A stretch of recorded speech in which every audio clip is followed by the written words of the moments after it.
Em nome do Pai, do Filho e do Espírito Santo. Amém. Vinde, Espírito Santo, enchei os corações dos vossos fiéis e acendei neles o fogo do vosso amor. Enviai o vosso Espírito e tudo será criado e renovareis a face da terra. Oremos. Ó Deus, que instruíste os corações dos vossos fiéis com a luz do Espírito Santo, fazei que apreciemos retamente todas as coisas, segundo o mesmo Espírito, e gozemos sempre da sua consolação. Por Cristo nosso Senhor. Amém. Maria, sede da sabedoria, rogai por nós. São José, rogai por nós. Em nome do Pai, do Filho e do Espírito Santo. Amém. Meu querido irmão, minha querida irmã, seja muito bem-vindo ao nosso canal. Nós estamos percorrendo o itinerário de reflexão sobre o livro dos Provérbios. E nesta obra maravilhosa pela qual Deus tem falado para nós, nós nos encontramos no prólogo, o qual corresponde aos 9 primeiros capítulos. Dentro do prólogo, hoje nós iremos meditar Provérbios, capítulo 4, versículo 23. Este versículo se encontra na seção do prólogo, que corresponde ao capítulo 4, versículos do 10º ao 27, e que pode muito bem ser intitulada de Instrução sobre os Dois Caminhos.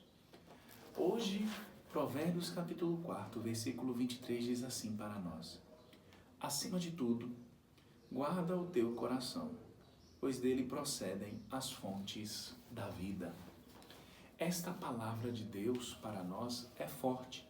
Esta palavra é um convite à guarda do coração. É um convite a vigiar sobre o nosso coração, uma vez que é dele que surgem as fontes, que brotam as fontes da vida. E se brotam as fontes da vida do nosso coração, obviamente vindo de Deus para nós, isso significa dizer que o nosso coração sempre estará sob ataque, pois interessa a alguém que nós não tenhamos a vida, que o nosso coração se perca. Pois bem, hoje eu gostaria de fazer uma meditação diferente com vocês. Hoje eu gostaria de seguir comentando uma obra, este livro aqui, intitulado A Alma de Todo Apostolado, que eu recomendo que você adquira. Este livro é tido como um dos clássicos da vida espiritual. Foi livro de cabeceira, inclusive de alguns papas do século XX. E neste livro, como o título já mostra para nós, A Alma de Todo Apostolado, o autor intenta trazer para nós qual é a alma, qual é a finalidade do apostolado e, ao mesmo tempo, apostolado, toda a obra de evangelização que os fiéis realizam na igreja. Qual é a finalidade e, ao mesmo tempo, o que é que mantém o apostolado sendo o apostolado, o que é que mantém, o que é que faz com que as obras dos fiéis, tendo em vista a evangelização, seja de fato uma obra de evangelização e não mera transmissão de palavras humanas, de ideias humanas. Nesta obra, o autor tenta trazer para nós, a parte que eu irei citar está dentro da parte 1, que é intitulada Deus quer as obras e a vida interior. No número 3, quando o autor vai responder à pergunta o que é a vida interior, ele estabelece o seguinte: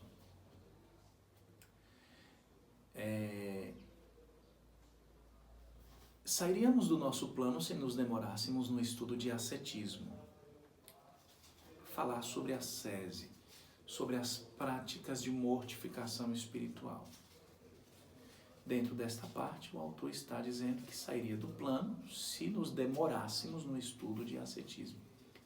Limitamos-nos a recordar em poucas palavras o que todos os católicos devem aceitar como absolutamente certo no que diz respeito ao governo da sua alma. Então, ele vai trazer aqui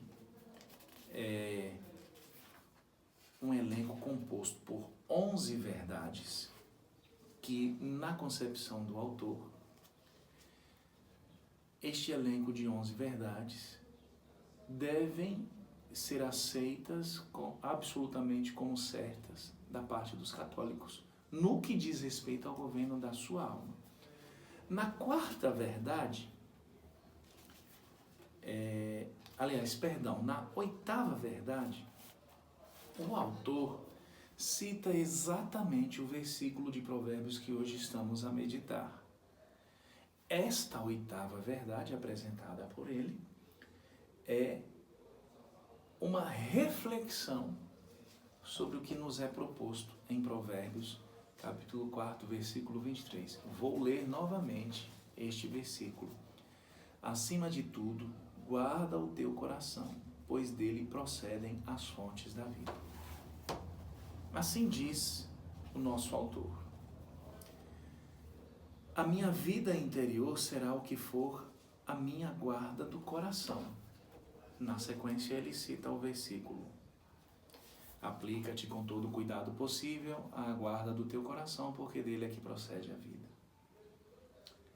Esta guarda do coração, explica o autor, é a solicitude em preservar todos os meus atos, de tudo o que pode viciar a sua causa motriz ou a sua prática.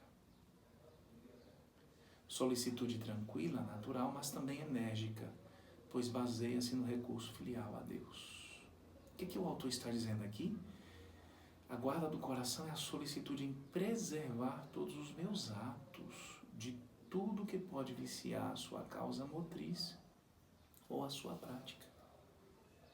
É exatamente a vigilância, meus queridos, em não permitir que no nosso coração entre aquilo que pode viciar, ou seja, que pode retirar da finalidade da ação, tudo que pode viciar a sua causa motriz, a causa motriz dos atos, viciar, tirar os nossos atos da virtude ou a prática dos atos. Atos viciados significa dizer atos que não têm como propósito a verdade e a glorificação no nome de Deus. Atos que podem até serem travestidos de bons, mas que no final das contas têm em vista somente a exaltação do meu ego, a exaltação da minha vontade. Faz com que as pessoas olhem para mim, para a minha inteligência, para a minha vontade. Assim prossegue. É trabalho mais do coração e da vontade que do espírito, o qual deve ficar livre para a prática dos seus deveres. Longe de embaraçar a ação, a guarda do coração aperfeiçoa-a, regulando-a pelo Espírito de Deus e acomodando-a aos deveres de Estado. Então, a guarda do coração faz com que o meu coração seja regulado pelo Espírito de Deus e acomodado aos deveres do meu estado, no meu estado de alma, aos deveres do meu estado no que diz respeito ao meu chamado. Ou seja, enquanto casado, enquanto solteiro, enquanto sacerdote, enquanto viúvo, enfim, o estado que Deus me chamou. Então, longe de embaraçar a ação, a guarda do coração aperfeiçoa. A guarda do coração, vigiar para que a causa motriz, a causa motora dos meus atos e a prática dos meus atos não seja viciada, é manter o meu coração sempre em vista da pureza, de ser purificado. É buscar sempre o aperfeiçoamento no meu coração, é fazer com que o meu coração possa sempre repousar em Deus, na vontade de Deus. Por isso que a guarda do coração precisa ser feita, porque dele procede as fontes da vida, como diz o provérbio. Para que continue a proceder a fonte da vida no meu coração, eu preciso retirar todo e qualquer resquício de maldade, de erva daninha, ao mínimo perigo que se apresenta para que o meu coração não esteja em Deus, não esteja aquecido pelo calor do Espírito Santo. E o autor continua dizendo: este exercício pratica-se a todo momento. É uma observação por meio do coração das ações presentes e das diversas partes de cada ação, à medida em que elas se realizam. É a observância exata do nosso agir.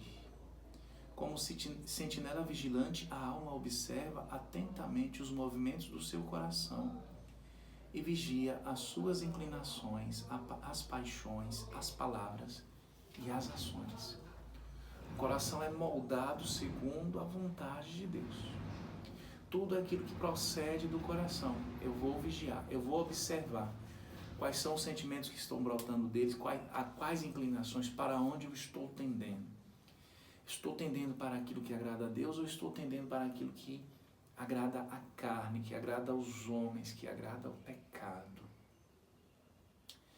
A partir do momento que eu me dou conta que as minhas inclinações são para o mal, que aquilo que está prevalecendo em mim é para o mal, eu preciso clamar ao Espírito Santo de Deus e buscar ocupar a minha vida com coisas que agradam a Deus, com atividades que agradam a Deus, a fim de que o meu coração não possa ser submergido, não possa se afogar no mal. Buscar exatamente vigiar as paixões, as palavras e as ações, de tal modo que aos poucos,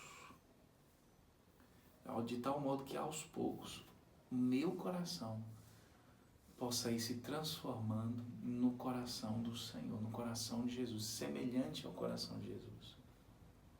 A gente tem uma jaculatória, nós temos esta jaculatória na igreja que nós costumamos rezar. Nós costumamos pedir: Sagrado Coração de Jesus, fazei do nosso coração semelhante ao vosso.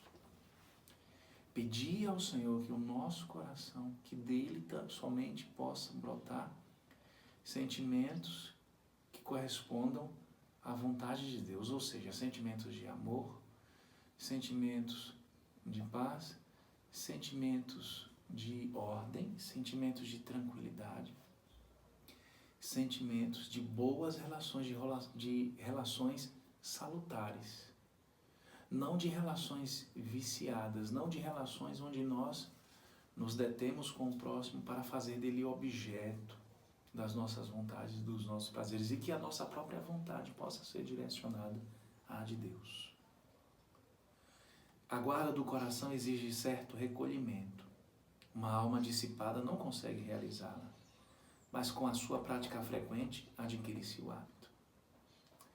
Adquirir o hábito de recolher-se constantemente, praticar sempre o recolhimento para realizar a guarda do coração, para se observar.